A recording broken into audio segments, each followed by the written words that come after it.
In today's video, I am going to teach you how to disable search suggestions in Google Chrome.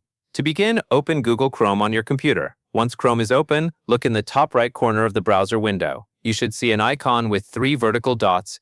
Now move down through that menu and click Settings. After the Settings page opens, look at the menu on the left side of the screen. Find and select You and Google. Once you are in the You and Google section, look for the option called Sync in Google Services. Click Sync in Google Services to open the page with more detailed controls. When the Sync in Google Services page opens, scroll down slowly. You are looking for a section called Other Google Services. Depending on the size of your screen, this section may already be visible, or you may need to scroll a little farther down the page. Inside the Other Google Services section, look for the setting labeled Autocomplete Searches and URLs.